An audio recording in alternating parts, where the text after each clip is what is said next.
A Korean mafia boss, the most feared man on the West Coast, kneeling on a cold warehouse floor, blood dripping from his shoulder, guns pointed at his head, and the only thing standing between him and complete destruction was a 12-year-old black boy tied to a chair. How did it come to this? Park Min-jae commanded an empire built on blood and fear. His mansion in Beverly Hills was a fortress of luxury, armed guards at every door, cars worth millions in his garage. But inside that palace of power lived his greatest weakness, his 79-year-old grandmother, silenced by a stroke, trapped in a prison of silence that no amount of money could break. For 6 months, she gestured desperately, her aged hands reaching out for understanding, and everyone around her saw only madness.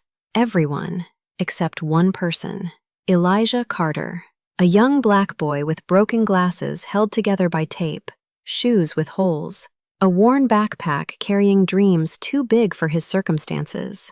He was supposed to be invisible, just the nurse's son, sitting quietly in a corner after school. But this child had taught himself something extraordinary, and when he saw that old woman's hands moving through the air, he understood every single word. What happened next would bring a criminal empire to its knees, force a monster to remember the boy he used to be, and prove that sometimes the smallest voices carry the greatest power. But when dangerous men discovered this black child had become essential to the mafia boss, they saw the perfect weapon to destroy him. Before we begin this story, comment below where you're watching from and what time it is there. If stories about karma, love, and hidden truths move you, don't forget to subscribe to the channel. In the heart of Los Angeles, where palm trees swayed against skies painted with smog and ambition, there stood a mansion that whispered secrets of blood and power. This was the fortress of Park Min-jae, a 38-year-old Korean man whose name alone could silence a room, whose gaze could stop a heart mid-beat.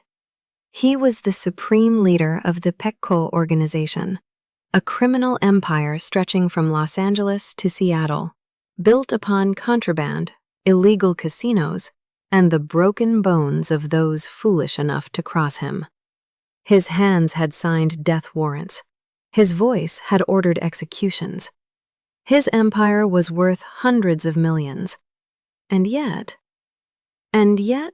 there was one room in that marble palace where all his power meant absolutely nothing. The room belonged to Pak Hae-sun, his 79-year-old grandmother, the woman who had raised him after his parents died when he was just 10 years old. 6 months ago, a devastating stroke had stolen her voice, imprisoning her in a world of absolute silence. She would gesture desperately, her aged hands moving through the air like wounded birds seeking flight. But no one understood. Not the expensive doctors Min-jae hired, not the renowned therapists flown in from Seoul, not even Min-jae himself, who sat beside her bed every single night, holding those wrinkled hands, feeling guilt devour his chest like a hungry flame. She had been the only one who loved him unconditionally. She had begged him years ago, with tears streaming down her face, not to choose the path of crime. She had wept when he descended into the underworld. And now, when she needed him most, when she desperately tried to communicate her fears, her memories, her simple needs, he was utterly, completely, devastatingly useless. "I would burn this entire city to the ground if it would give you your voice back, Harmony," he whispered to her one night, using the Korean word for grandmother. But she could not hear the words his heart screamed. She could only see his lips move, could only feel the warm tears that fell from his eyes onto her fragile hands.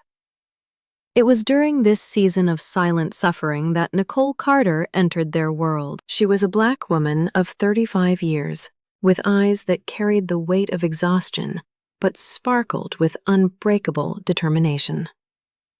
Nicole had applied for the position of live-in nurse, and when she walked into that Beverly Hills mansion for her interview, She did not flinch at the armed guards, did not tremble at the cold luxury that spoke of dangerous money. She needed this job. The salary was 5 times anything she had ever earned, and back in her cramped apartment in Inglewood, where gunshots served as nightly lullabies, bills were piling up like accusations. "You will care for my grandmother," Min Jae told her, his voice flat, his eyes measuring her worth. "You will not ask questions about my business. You will not speak of what you see in this house. Do you understand?" Nicole met his gaze without blinking. "I understand that your grandmother needs care. That's what I'm here for. Nothing else concerns me." What she did not tell him was the complication that would change everything. Her son, Elijah, 12 years old, a black boy with glasses held together by tape, a worn backpack, and shoes with holes that let the rain seep through. Elijah could not stay home alone after school. He was too young, too vulnerable, constantly targeted by bullies who saw his skinny frame and quiet nature as an invitation for cruelty. Nicole had no choice. Either she brought her child to the mansion after school hours, or she lost the job that could finally lift them out of poverty. "The boy stays invisible," Min Jae growled when she hesitantly made the request. "I don't want to see him. I don't want to hear him. He is a ghost in my house. Understood?" Nicole nodded, relief flooding through her chest. She would make it work. She had to. But what none of them knew, not the powerful crime lord, not the desperate mother, not even young Elijah himself, was that this black boy carried within him a gift that would shatter walls of silence, bridge impossible divides, and awaken something long dead in the heart of a monster. The first time Elijah Carter stepped through those golden doors, his eyes grew wide as dinner plates, and his heart whispered a question that would echo through the months to come. Why does this beautiful place feel so incredibly sad? The first 3 weeks passed like a quiet dream. Elijah Carter, the young black boy with his taped glasses and silent footsteps, became exactly what Min Jae had demanded: a ghost. Every afternoon, after the school bus dropped him at the corner of that pristine Beverly Hills street, he would slip through the service entrance, climb the marble stairs with his worn shoes leaving no mark, and settle into a corner of Haesun's room while his mother worked. He did his homework there, cross-legged on the floor, his pencils scratching softly against paper. He drew pictures of superheroes and faraway lands. He read books borrowed from the school library, their covers faded from countless hands before his. And he watched. The old Korean woman fascinated him. Not because of her silence. Elijah had known silence all his life. The silence of a father who walked out without goodbye. The silence of classmates who looked through him like he was made of glass. What fascinated him was how desperately she tried to communicate. Her hands would move through the air, fingers curling and stretching, palms turning and twisting. The nurses who came and went would pat her arms sympathetically. "Poor thing," they would murmur. "She's just confused. The stroke damaged her brain." But Elijah saw something different. He saw patterns. He saw intention. He saw a woman fighting with every fiber of her being to be understood. You see, Elijah Carter had taught himself something extraordinary. In that cramped apartment in Inglewood, while gunshots cracked through the night and sirens wailed their endless songs, this black boy had discovered a world of communication that required no voice at all. Through free YouTube videos and educational apps, he had learned American Sign Language. He had practiced for hours, his young hands dancing through the alphabet, forming words, building sentences. His dream was to become an interpreter someday, a bridge between worlds, a voice for the voiceless. It was his way of finding purpose in a life that often felt purposeless. So when Haesun's hands moved, Elijah's eyes followed. And slowly, like a fog lifting from a morning valley, understanding began to dawn. It happened on a Tuesday afternoon. Nicole had stepped out to retrieve medications from the pharmacy, leaving Elijah alone with the elderly woman for just 20 minutes. Haesoon was agitated that day, her face twisted with frustration, tears streaming down her wrinkled cheeks as her hands flew through the air in desperate patterns. The Korean nurse on duty simply increased her sedative dosage and left the room, muttering about dementia. But Elijah moved closer. His heart pounded against his ribs as he recognized something in those movements. It was not standard ASL. It was modified, different, carrying traces of Korean Sign Language he had glimpsed in international videos. But the foundation was there. The grammar was there. The intention was crystal clear. She was saying, "I am not crazy. Please, someone, anyone. I am still here. I am still here." Elijah's hands trembled as he raised them. Slowly, carefully, he signed back, "I see you. I understand you." Haesoon froze. Her aged eyes, clouded with cataracts but burning with sudden hope, locked onto this young black boy she had barely noticed before. Her lips parted in silent shock. Then her hands moved again, faster now, testing, "You understand? Truly?" "Yes," Elijah signed, tears now streaming down his own young face. "I understand you, Halmoni." The sound that escaped Haesoon's throat was not a word. Her voice was still stolen. But it was something perhaps more powerful. It was a sob of pure, overwhelming relief. 6 months. 6 months trapped in a prison of silence, screaming into a void where no one could hear. And now? Now this child, this beautiful black child with his broken glasses and gentle eyes, had finally seen her. She reached for him with shaking hands, and Elijah let her pull him close. He felt her thin arms wrap around him, felt her tears soak into his school uniform, felt her body tremble with the force of emotions too long suppressed. And in that moment, something sacred was born. A bond that would defy every boundary of race, age, language, and circumstance. When Min-jae arrived that evening for his nightly visit, he stopped dead in the doorway. His grandmother was sitting up in bed, her eyes bright, her hands moving in animated conversation with the black boy sitting beside her. And she was smiling. Smiling! For the first time in 6 months, Park Hae-sun was smiling. "What?" Min-jae whispered, his voice barely audible. "Is happening here?" Elijah turned toward the doorway, his young heart seizing at the sight of the man who commanded such fear. Min-jae stood there like a statue carved from ice, his expensive suit immaculate, his eyes burning with something between shock and suspicion. But the black boy did not run. Instead, he looked at Haesoon, whose hands were already moving rapidly. "She says," Elijah translated, his voice small but steady, "that you should not stand there like a fool. Come inside. Sit down. She has 6 months of words trapped inside her, and she intends to speak every single one of them tonight."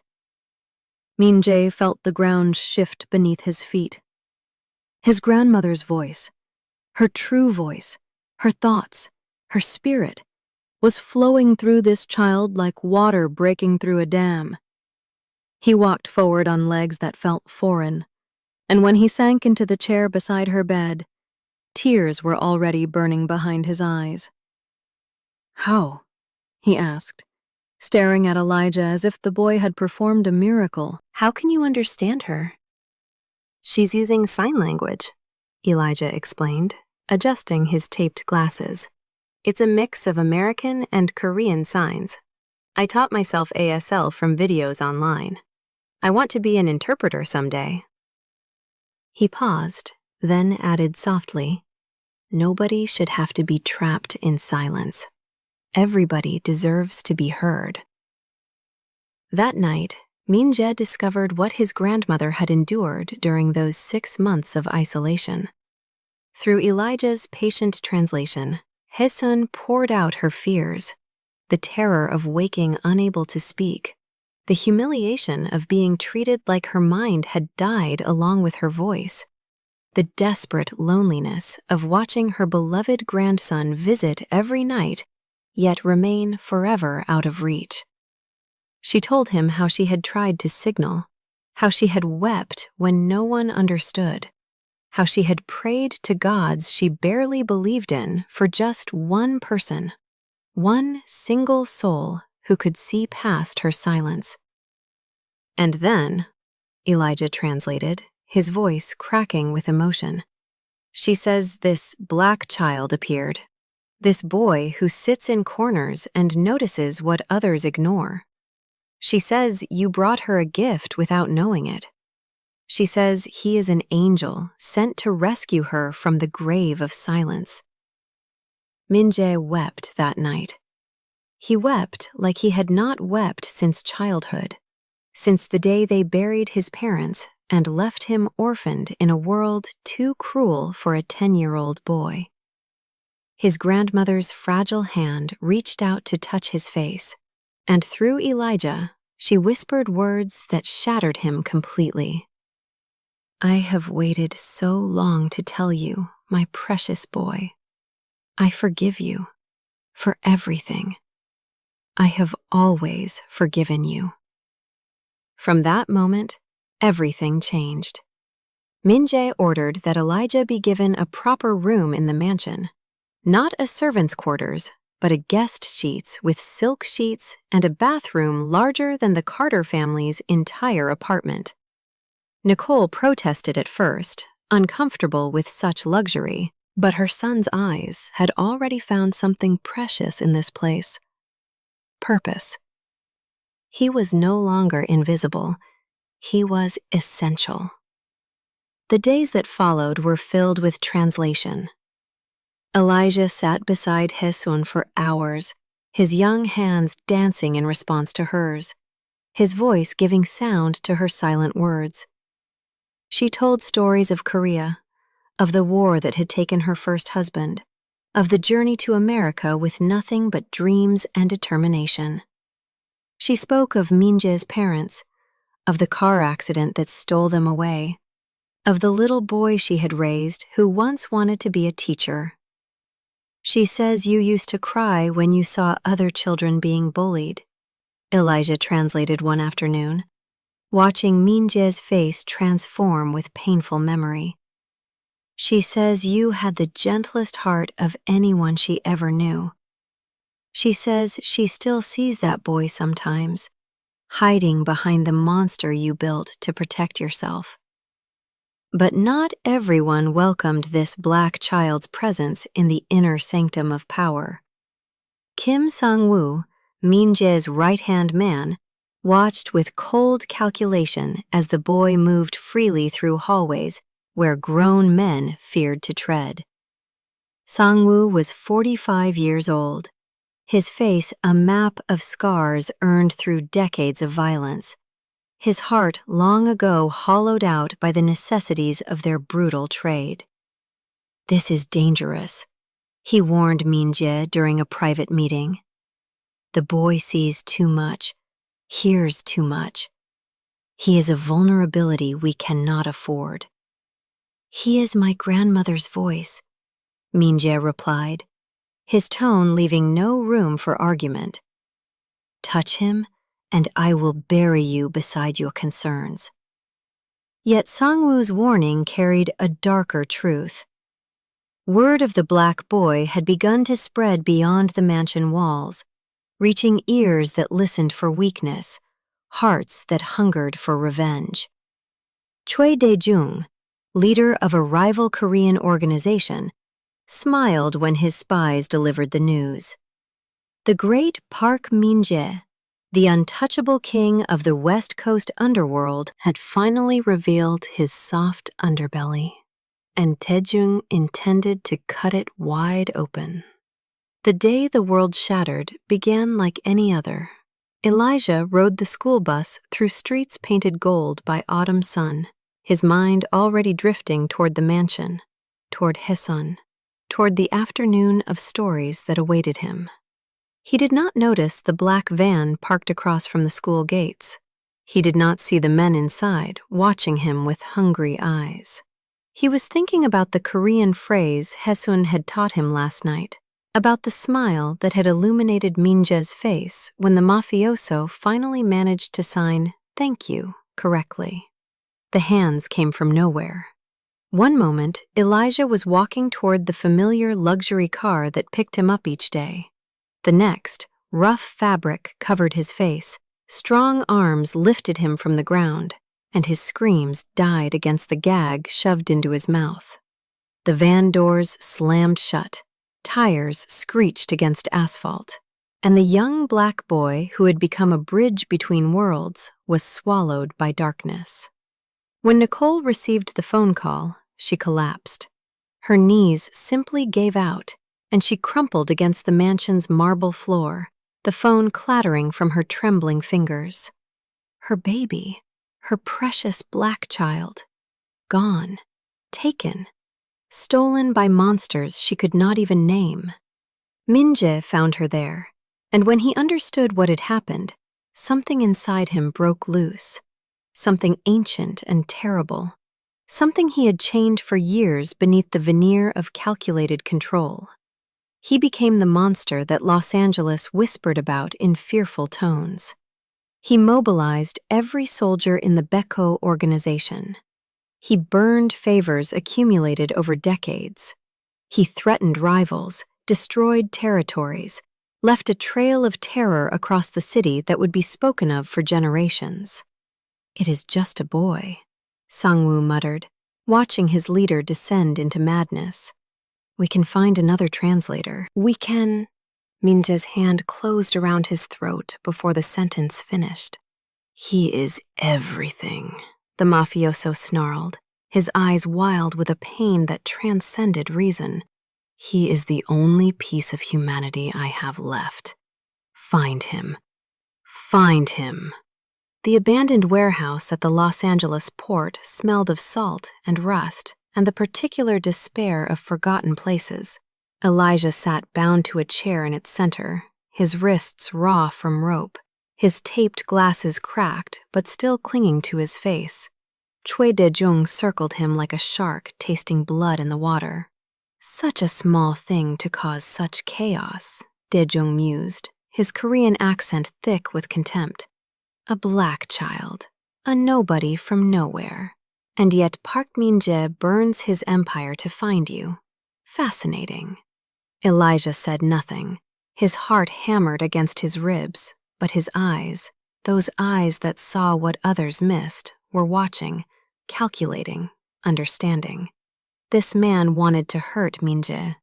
This man wanted to prove that power could be broken through love. When Min-jae arrived with his soldiers, the warehouse became a standoff of aimed weapons and barely contained violence.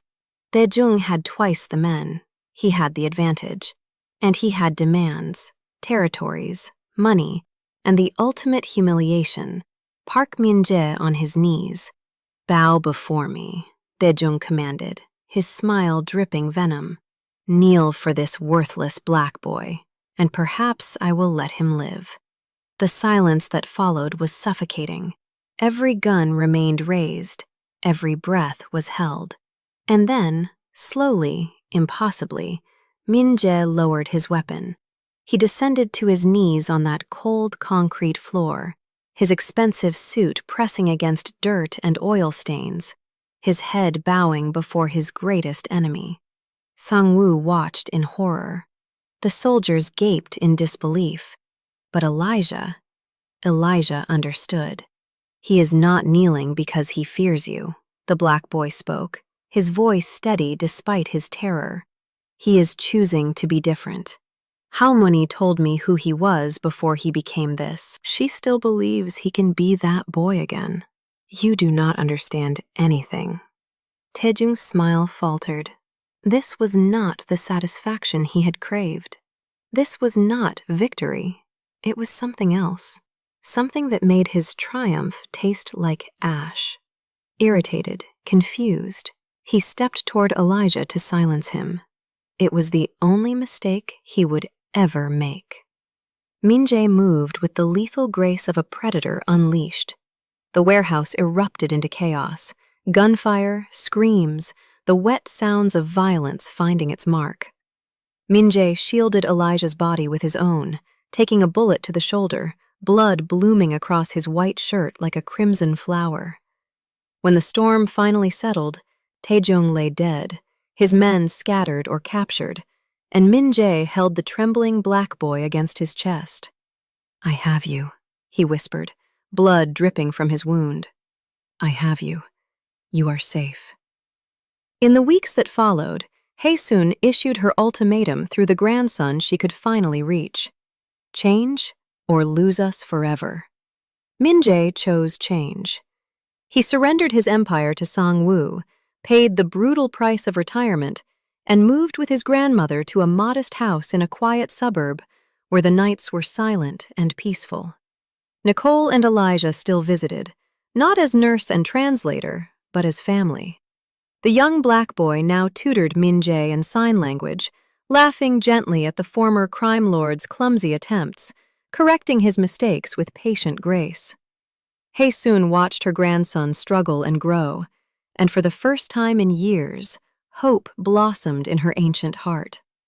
The final evening found them gathered around a simple dinner table. Hae-sun's hands danced with stories. Elijah translated, his voice bright with joy. Nicole smiled her tired but genuine smile. And Min-jae, the monster who had kneeled for a child, who had chosen love over power, raised his hands and signed 2 words he had practiced 1,000 times. "Thank you." Elijah grinned. Hae-sun wept with happiness, and somewhere in the universe, the scales of redemption tipped ever so slightly toward grace. The black boy who had been invisible had become the light that guided a lost soul home. And the mafioso who had commanded empires of fear had finally discovered the only kingdom worth building, the one constructed from forgiveness, from love, from the simple miracle of being truly understood. Some bridges are built with steel and stone. Others are built with small hands that speak without sound, with innocent hearts that see beyond shadows, with the stubborn belief that no one is ever too lost to find their way back. Elijah Carter built such a bridge, and Park Min-jae, at long last, had the courage to cross it. If this story moved you, pause for a moment and reflect. Have you ever been the one person who truly saw someone when everyone else looked right through them? Have you ever witnessed someone powerful choose love over pride and kneel when the world expected them to fight? Or maybe you've been like Elijah, underestimated because of how you looked, yet carrying a gift that could change everything? Share your experiences and feelings in the comments. We read every single one. And if you believe in stories about redemption, unexpected connections, and the power of being truly understood, don't forget to subscribe to the channel.